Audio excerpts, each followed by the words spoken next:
दुनिया के अमीर तरीन स्मगलर्स। क्या आपने कभी कोई ऐसा स्मगलर देखा है जिसने कानून की ताकत भी खरीदा हुआ हो? आज आप ऐसे 5 ड्रग डीलर्स के बारे में जान सकेंगे जिनकी दौलत और ताकत के बारे में जानकर आप यकीन नहीं करेंगे। Number 5, El Chapo. El Chapo एक गरीब गांव लातोना में पैदा हुआ और उसका पूरा बचपन शदीद गुर्बत में गुजर गया, लेकिन आज वो $1 बिलियन का मालिक है, जो बनते हैं 7,500 करोड़ रुपए। चापो के बचपन में उनका फैमिली गुर्बत में गिरा हुआ था, इसीलिए उन्होंने स्कूल छोड़कर एक छोटी सी गली में फ्रूट बेचना शुरू कर दिया। फ्रूट बेचने से जो कमाई होती थी वो सारा पैसा चापो के वालिद अय्याशी में उड़ाया करता था और उसके फैमिली के लिए एक पैसा भी नहीं बचता था।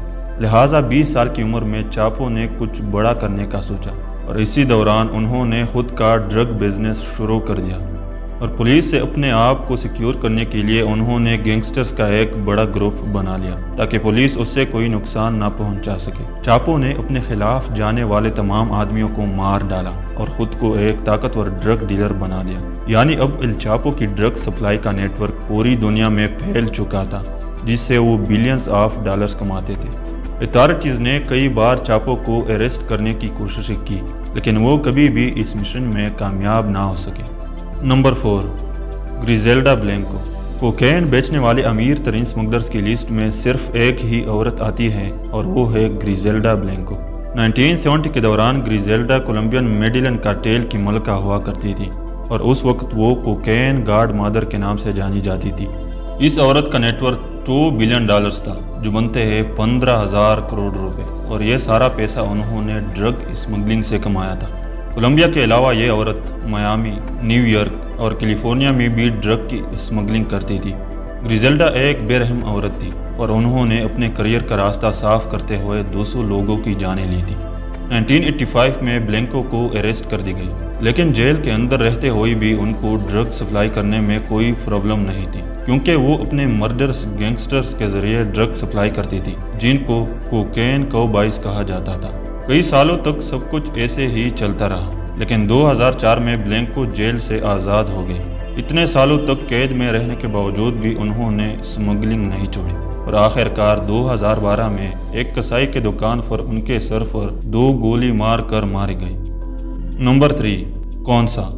ये ड्रग डीलर चाइनीज़ मिलिट्री में एक जर्नैल था और ये ड्रग सप्लाई भी अपने सिपाहियों से करवाता था।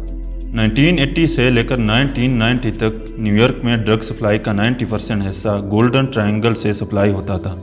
गोल्डन ट्रायंगल एशिया में म्यांमार से लेकर लाओस तक और लाओस से लेकर थाईलैंड तक फैला हुआ है, और इस पूरे ट्रायंगल पर उस दौर में कोन्सा के 18,000 फौज का कंट्रोल था।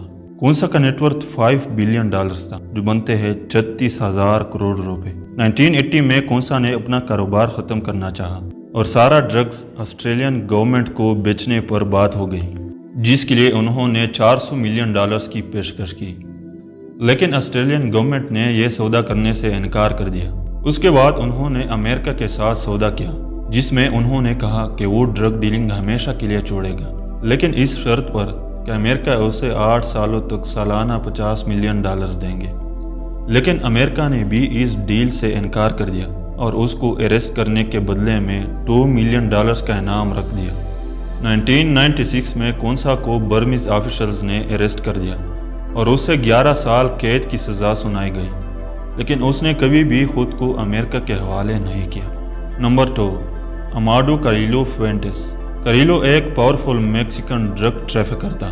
कैरिलो ने अपने बॉस को मारकर अपने आप को बदनाम वारिस कार्टेल का मालिक बना दिया और तब से उन्होंने ड्रग स्मगलिंग के साथ साथ क्रिमिनल वायलेंस एक्टिविटी भी शुरू कर दिया। उन्होंने अपने खिलाफ आदमियों को कत्ल करके पब्लिक के सामने लटका दिया, ताकि राइवल्स के साथ साथ अवाम और पुलिस को भी उनकी ताकत का अंदाज़ा हो जाए और कोई भी उनके खिलाफ जाने की जुर्रत ना करे। वो ज़्यादा से ज़्यादा कोकेन एक्सपोर्ट करने के लिए 22 बोइंग 727 हवाई जहाज़ इस्तेमाल करते थे, जो मेक्सिको के बाहर अमेरिका और कई दूसरे कंट्रीज तक माल पहुंचा देते थे।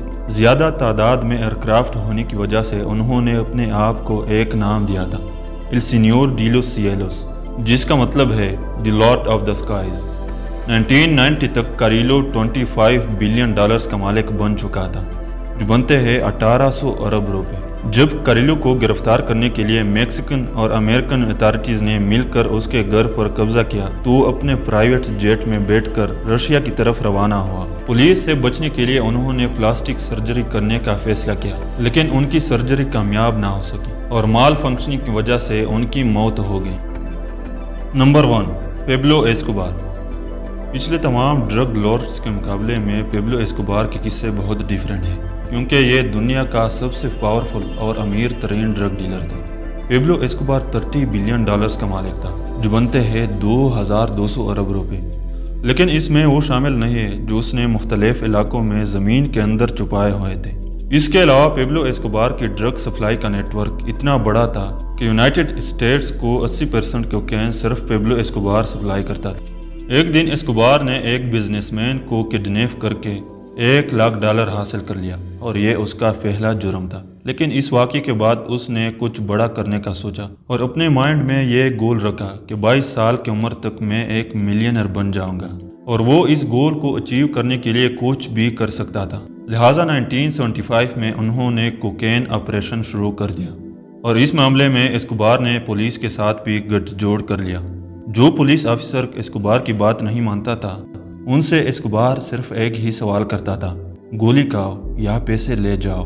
1978 میں ڈرگ کے سپلائی کے لیے انہوں نے ایک پورا آئی لینڈ خرید لیا، جہاں پر اس نے کوکین کو شفٹ کرنے کے لیے ایئر فورس سے لے کر کوکین کے لیے ریفریجریٹر سسٹم تک سارا کچھ بنا لیا۔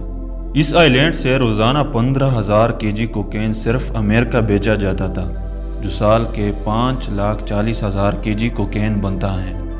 5,40,000 kg کوکین بیچ کر ایسکوبار سال کے $378 بلین کماتا تھا، لیکن یہ سارا پیسہ وہ خود کے لیے نہیں رکھتا تھا، بلکہ اپنے کاروبار میں انویسٹ کرنے اور رشوتیں دینے کے ساتھ ساتھ وہ اپنے پیسے کو اسکول اور ہاسپٹل بنانے اور غریبوں کے لیے بھی ڈونیٹ کرتے تھے۔